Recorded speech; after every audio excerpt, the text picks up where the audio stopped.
Eu me chamo Carlos, sou de Santa Catarina e isso aconteceu comigo e com 3 companheiros de serviço, numa viagem para montar um galpão pré-moldado numa cidadezinha do interior de São Paulo. Nosso trabalho era pesado, geralmente 3 equipes se revezam na construção. Uma faz a fundação, outra monta os pilares e a última cuida do telhado. Eu, Valdir, que era natural do Paraná, o Vitor de Pernambuco e o Anderson de Santa Catarina, fazíamos a montagem dos pilares. Anderson, além de caminhoneiro, era operador do muque guindaste, que levantava cada coluna. Saímos de Santa Catarina às 7 da manhã. Nossa carreta, carregada de pilares pesados, só podia avançar devagar pelas estradas. Calculamos cerca de 18 horas de viagem até a obra. Quando o ponteiro apontou 19 horas, ainda estávamos na estrada, interiorana de terra que levava ao canteiro de obras. Fomos parando devagar, levantando nuvens de poeira, enquanto o calor de novembro castigava o chão. Paramos em um restaurante rústico que encontramos à beira da estrada. Estávamos com fome, jantamos e na saída perguntamos ao dono se havia hospedagem ou hotel barato na região. Ele olhou para nós, balançou a cabeça e disse seco: "Aqui não tem nada disso não, só mato e estrada." Conformados, voltamos à carreta.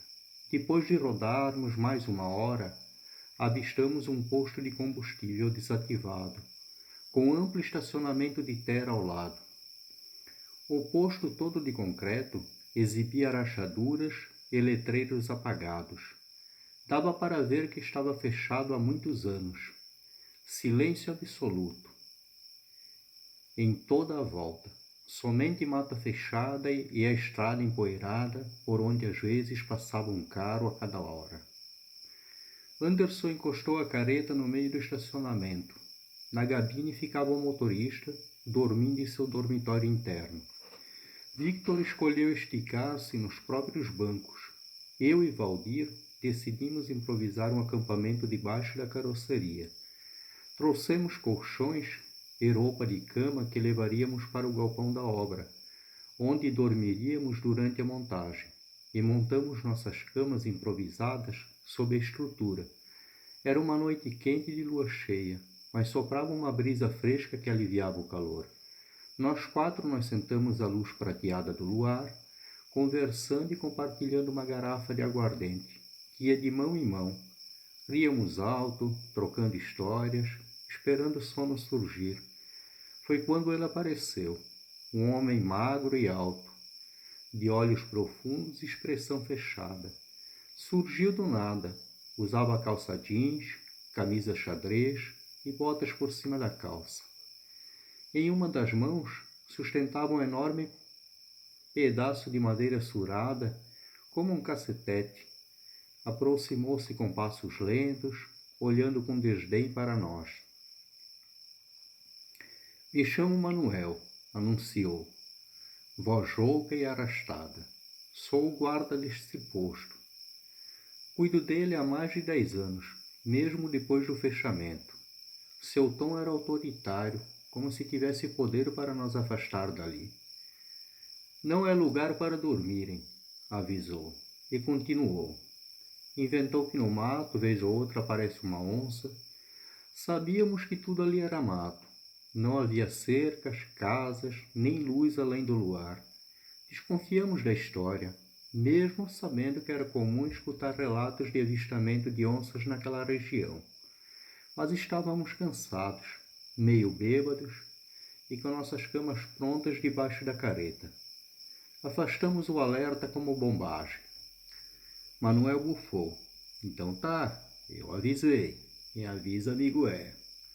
Virou-se e desapareceu na escuridão, em direção ao posto. Anderson, com deboche, sussurrou: "É cada maluco que me aparece." Exaustos fomos dormir.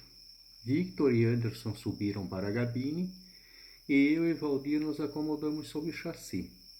A brisa e o luar nos embalaram. Não sei se dormimos minutos ou horas, de repente um uivo estridente ecoou do meio da mata, seguido por um grunhido profundo que gelou nossos ossos. Despertamos num sobressalto, corações em disparada. O luar clareava tudo ao redor. Do meio do mato surgiu uma criatura enorme, inicialmente parecendo um cachorro, do tamanho de um urso. Corria em nossa direção, porém ao chegar perto, ergueu-se em duas patas traseiras e ficou em pé como um homem deformado. Fungava e rosnava. Paralisados de medo, sabíamos que era um lobisomem, mesmo sem acreditar nessas lendas. Ficamos paralisados e o monstro era real. Em seguida, abaixou o tronco e esticou um braço peludo, terminando em dedos longos e garras afiadas. Num golpe súbito, agarrou a perna de Valdir e cravou as garras na panturrilha. Valdir gritou de dor e tentou segurar-se num pneu. Eu tentei segurá-lo pelos braços, mas não consegui, e ele era puxado cada vez mais para dentro do mato. Num instante de desespero, Anderson saltou da gabine, empunhando a alavanca de aço que usávamos no trabalho.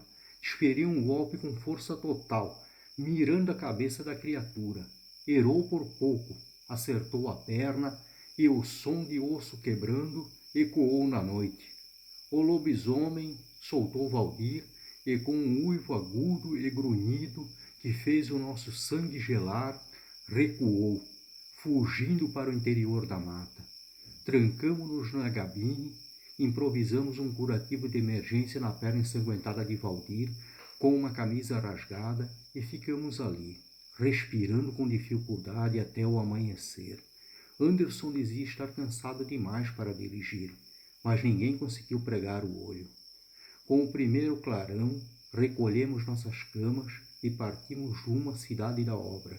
Enquanto rodávamos, virei o rosto para o retrovisor e vi Manuel saindo do mato, mancando, apoiado em seu cacetete. Só eu parei para olhar. Um calafrio percorreu minha espinha e não ousei comentar com os outros, mas eu tive a certeza de que o lobisomem era ele. Passamos a semana inteira montando o galpão. No primeiro dia, Valdir teve febre intensa. Ardiam-lhe os olhos e doía-lhe os ossos. Planejamos levá-lo ao hospital, mas na manhã seguinte ela acordou como se houvesse nada ocorrido, inexplicável. Quando tomamos banho, depois de um dia duro de trabalho, notei as feridas na panturrilha de Valdir, profundas, mas já quase cicatrizadas. Aquilo não era normal. Durante a semana ele também mudara. Passava horas olhando para a lua cheia, pensativo, algo que nunca fizera antes. Na última noite, ao terminar o serviço, Valdir pediu demissão e partiu para o Paraná. Nunca mais recebi notícias dele, mas carrego comigo a certeza de que levou algo daquela noite, uma maldição que estava levando consigo. Ainda sinto um calafrio quando paro para olhar a lua cheia, imaginando-se Manuel, o velho guarda do posto, ainda ronda a mata, vigiando aqueles que ousam dormir sob o luar. E se Valdir está fazendo o mesmo.